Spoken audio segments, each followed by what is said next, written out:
வணக்கம் உறவுகளே! இந்த வீடியோவில் நம்ம பார்க்க போகிற சமையல் மணத்த தக்காளி சூப்புங்க. வயிறு பிரச்சனை, உடல் சூடு, சளி, இருமல் இது எல்லாத்துக்குமே ரொம்ப ரொம்ப நல்லதுங்க. வீட்டில் இருக்க பொருட்களை வச்சு ரொம்ப சிம்பிளாக எப்படி செய்கிறதுன்னு தான் சொல்ல போகிறேங்க. இந்த வீடியோ முழுசாக பாருங்கள். கூட பாகக்காய் பொரியலும் செய்ய போகிறேங்க. இப்போ 2ம் சேர்க்கும்போது பார்த்தீங்கன்னா செம்ம காம்போங்க.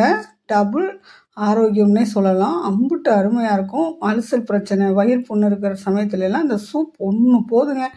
அப்படி ஒரு நிவாரணமாக இருக்கும். எப்படி செய்கிறதுன்னு பார்த்துடலாமா? அதுக்கு முன்னாடி இப்போ தான் நம்ம சேனலை நீங்கள் முதல் முறையாக பார்க்குறீங்கன்னா, ப்ளீஸ் லைக் பண்ணுங்கள். நிறைய பேர் லைக் பண்ண மறந்துடுறீங்க. ரொம்ப பிடிச்சதுன்னா ஒரு ஹை பாயிண்ட் கொடுங்க. நம்ம சேனல் நீங்கள் முதல் முறையாக பார்க்குறீங்கன்னா சப்ஸ்கிரைப் பண்ணிக்கோங்க. எப்படி செய்யணும்னு பார்த்துடலாமா? இதுக்கு தேவையான பொருட்கள்லாம் பார்த்திங்கன்னா, வீட்டில் இருக்கிற சிம்பிளான பொருட்கள் தாங்க. இந்த கீரை கூட பார்த்திங்கன்னா, தானாக நம்ம தோட்டத்தில் முளைச்ச தங்கம்னே சொல்லலாம். அந்த கீரையை வச்சு தான் நான் இந்த சூப்பே செஞ்சேன். நல்லா தேங்காய் பாலெல்லாம் சேர்த்து செய்யும்போது அவ்வளோ ஆரோக்கியமாக இருக்குங்க. வயிறுக்கு புண்ணாக இருக்கிறவங்களுக்கும் ரொம்பவே யூஸ்ஃபுல்லான ஒரு வீடியோ. முழுசாக பாருங்கள். இது வந்து தானாக முளைச்ச தங்கம். இந்த மணத்தக்காளி நம்ம தோட்டத்தில் தாங்க முளைச்சது. இதுக்கு நான் வந்து ஒரு கைப்பிடி அளவுக்கு தான் பறித்து எடுத்துக்கிட்டேன். நல்லா கொழுந்து இலையாக பறித்து எடுத்துக்கிட்டேன். அப்போ தான் வந்து சூப்புக்கு ரொம்ப நல்லாயிருக்கும். இது குழந்தைங்க இருந்தாங்கன்னா சின்ன சின்ன பீஸாக கட் பண்ணிக்கோங்க. நம்ம வீட்டில் குழந்தைங்கள்லாம் இல்லை, அதனால் நான் முழு இலையாகவே வச்சுட்டேன். தாளிக்கு வந்து பூண்டுங்க 2 கட்டி எடுத்துக்கிட்டேன். சின்ன வெங்காயம் கொஞ்சமாக எடுத்துக்கிட்டேங்க. ஒரு 50 கிராம். தக்காளி வந்து இந்த சூப்புக்கு நிறைய தேவை, அதனால் 3 தக்காளி. தேங்காயும் கசகசாவையும் சேர்த்து அரைச்சி பால் எடுத்து வச்சுக்கணுங்க. வயிறு புண்ணுக்கு செய்கிறீங்கன்னா பாவக்காங்க ஒரு 1/4 கிலோ பாவக்காவை அரைச்சி தண்ணிக்குள்ளே போட்டு வச்சுருக்கேன். தண்ணியில் போட்டு வச்சோம்னா இதோட கசப்பு சுவை வந்து நமக்கு கொஞ்சம் குறைவாக இருக்குங்க. ரொம்ப சிம்பிளாக தான் செய்ய போகிறேன். இது வந்து தாளிக்கிறதுக்கு ஜீரகமும் வரமிளகாய் மட்டும்தாங்க எடுக்கணும். இப்போ எப்படி செய்யணும்னு பார்த்துடலாமா? இந்த பூண்டு, தக்காளி, ஜீரகம், மிளகாய் இதெல்லாம் சேர்த்து இந்த சூப்பை செஞ்சு சாப்பிடும்போது அவ்வளோ டேஸ்டியாக இருக்குங்க. நல்லா வாய்க்கு க்ரீமி மாதிரி இருக்கும். எப்படி செய்யணும்னு பார்க்கலாமா? அடுப்பில் ஒரு மண் சட்டி வச்சுட்டேங்க. மண் சட்டி காஞ்சதும் எண்ணெய் தேவையான அளவு ஊற்றிக்கலாம். நான் அன்றைக்கி தேங்காய் எண்ணெய் தான் ஊற்றிருக்கேன் ஒரு 3 ஸ்பூனுக்கு. தாளிப்புக்கு வந்து ஜீரகம் போடணுங்க. காரத்துக்கு பார்த்திங்கன்னா இந்த மிளகாய் மட்டும்தான். அதனால் உங்களுக்கு என்ன காரம் தேவையோ அந்த அளவுக்கு இந்த வரமிளகாவை அப்படியே கிள்ளி சேர்த்துக்கோங்க. பூண்டோட பச்சை மணம் சுத்தமாக போகணும். அப்போ தான் வந்து இந்த சூப் வந்து குடிக்கிறதுக்கு அவ்வளோ அருமையாக இருக்குங்க. நீங்கள் இதை சாதத்தோடையும் சாப்பிட்லாம், இல்லை நீங்கள் சும்மா சூப் மாதிரியும் குடிக்கலாம். இது நல்லா வதங்கினதுக்கு அப்புறமா வெங்காயம், தக்காளி 2யுமே சேர்த்துடலாங்க. சேர்த்து இந்த தக்காளி வந்து நல்லா மசிஞ்சு வரணும். அதுதான் ரொம்ப முக்கியம். அரைச்சி ஊற்றக்கூடாதுங்க. முழுசாக கட் பண்ணி போட்டு நல்லா மசிஞ்சு வர்ற அளவுக்கு நம்ம வதக்கணும். அப்போ தான் இந்த சூப்போட டேஸ்ட்டு வந்து சூப்பராக இருக்கும். கீரை வந்து நல்லா கொழுந்து கீரையாக எடுத்துக்கோங்க. மணத்தக்காளி கீரை. இதை வந்து போட்டு நல்லா வதக்கி விடணும். இதில் சிறு கசப்பு இருக்கதாங்க செய்யும். மணத்தக்காளி கீரையில் வேகிறது பார்த்திங்கன்னா மற்ற கீரைகளை விட இது கொஞ்சம் குக்கிங் டைம் ஜாஸ்தி தான். அதனால் இதை நல்லா வதக்கி விட்ருங்க. அதுக்காக ரொம்ப நேரம் கொதிக்கக்கூடாது. சூப்பில் வந்து நம்மளுக்கு கீரையோட நிறம் மாறவே கூடாதுங்க. அந்த மாதிரியும் இருக்கணும். அதே சமயம் கீரை வேகணும். அதுக்காக கொஞ்சமாக தண்ணி ஊற்றி ஒரு 2, 3 கொதி விட்டிங்கன்னா போதுங்க. நல்லா மூடி போட்டு ஒரு 2 கொதி கொதிச்சதுன்னா இந்த கீரையோட எசன்ஸ் ஃபுல்லாக அந்த சூப்பில் இறங்கியிருக்குங்க. இந்த கீரையை அரைச்சி சாப்பிட்றதுக்குமே உண்மையாகவே வேறு லெவல் சுவையில் இருக்கும். தேங்காய் பால் எடுக்கும்போது பார்த்திங்கன்னா ஒரு அரை மூடி தேங்காவில் 1 ஸ்பூன் கசகசா சேர்த்து அரைச்சி நீங்கள் தேங்காய் பால் எடுத்து இந்த சூப் செய்யுங்க. அப்போ தான் இந்த வயிறு புண் இருக்கிறவங்களுக்கெல்லாம் பார்த்திங்கன்னா நல்லது, ரொம்பவே நல்லது. சளி இருமலுக்கு கூட இது ரொம்ப நல்லதுங்க. உடல் சூடு அதிகமாக இருக்குல்ல அவங்களுக்கும் நல்லது. அதுவும் இந்த தேங்காய் பால் வந்து நல்லா திக்காகவே நான் எடுத்துட்டேங்க. அப்புறம் நமக்கு தேவையான அளவுக்கு தண்ணி ஊற்றிக்கலாம். அந்த சூப்புக்கு என்ன அளவு வேணும்னு நினைக்கிறீங்களோ அந்தளவுக்கு தண்ணி ஊற்றிக்கோங்க. அவ்வளோ அருமையாக இருக்கும். நீங்கள் கொஞ்சமாக நம்ம வெங்காயம் தக்காளி வதக்கும்போது மஞ்சத்தூள் போடுறோம் பாருங்கள். இது மட்டும்தான் இதில் போடுற ஸ்பைசஸ். ஏன்னா இது அல்சர் பிரச்சனை இருக்கிறவங்களுக்கும் வயிறு புண்ணு இருக்கிறவங்களுக்கும் கொடுக்கறதுனால காரமே இல்லாமல் நம்ம செய்யணும். அதான் ரொம்ப முக்கியம்.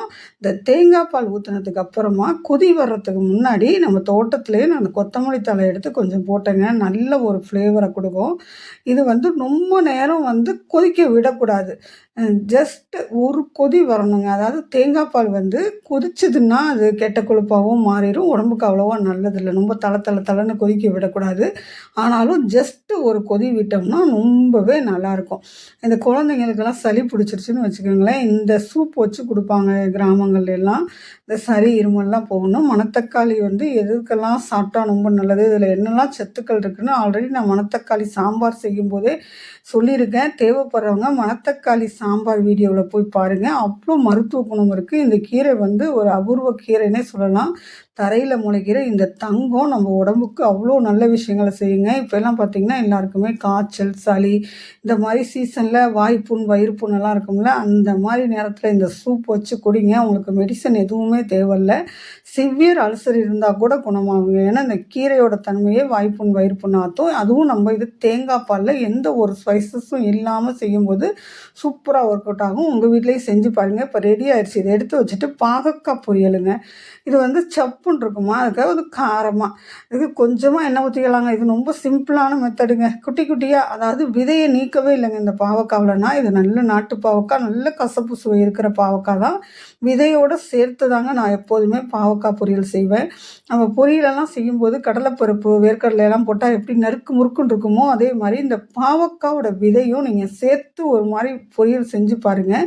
உள்ள நறுக்கு முறுக்குன்னு ரொம்பவே நல்லா இருக்குங்க. பாகக்காயும் கசப்பு தான். இப்போ நமக்கு மணத்தக்காளி கீரை வந்து தேங்காய் பால் ஊற்றும்போது கசப்பு அவ்வளோவா தெரியாது. அதுக்கு நல்லா வீட்டில் காரம் சாரமாக ஒரு சைடிஷ் கேட்குறாங்கன்னா, அதுக்கு இந்த மாதிரி ஒரு பாவக்காய் வறுவல் செஞ்சு கொடுங்க. ஒன்றுமே இல்லைங்க, போட்டுட்டு எண்ணெய் ஊற்றிட்டு பாவக்காய் போட்டு கொஞ்சம் உப்பு போட்டு நல்லா வதக்கணும். ரொம்ப வந்து இந்த குழந்தைங்களுக்கெல்லாம் சிப்ஸு மாதிரி அந்த மாதிரி இல்லாமல் லைட்டாக வதக்கிட்டு பாவக்காய் வெந்ததும் உங்களுக்கு பிடிச்ச ஃப்ளேவர் மசாலா போட்டுக்கோங்க. நான் சும்மா வெறும் மிளகாத்தூள் கொஞ்சோண்டு போட்டிருக்கேங்க, அவ்வளோதாங்க. உப்பும் வெறும் மிளகாத்தூளும் எண்ணெய் கூட கம்மியாக தான் ஊற்றினேன்.